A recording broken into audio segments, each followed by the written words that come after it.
What is treaties? এটি একটি বিস্তৃত গ্রন্থ, ট্রিটিস বাংলা হচ্ছে বিস্তৃত গ্রন্থ। তাহলে এটি একটি বিস্তৃত গ্রন্থ, হোয়াট ইজ ট্রিটিস?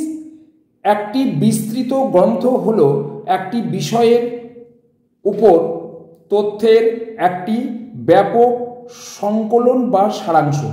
একটি নির্দিষ্ট বিষয়ের উপর এই বিস্তৃত গ্রন্থ একজন ব্যবহারকারীকে মৌলিক জ্ঞান অর্জনের জন্য যথেষ্ট পরিমাণ তথ্য প্রদান করে, যা উন্নত গবেষণা চালানোর জন্য অপরিহার্য। এটি আলোচনার সাথে সাথে প্রয়োজনীয় তথ্য প্রদান করে।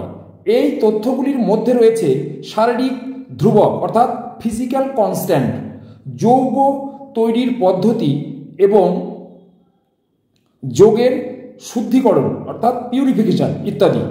সাধারণত এটি নির্দিষ্ট বিষয়ের বিস্তৃত ক্ষেত্রের মধ্যে সীমাবদ্ধ থাকে, যেমন তাপ, আলো ও জৈব রসায়ন। Example, treatise on the calculus of finite differences, 4th edition, New York, New ইয়র্কের হচ্ছে প্লেস আর পাবলিশার নাম Chelsea, place year of publication 1960।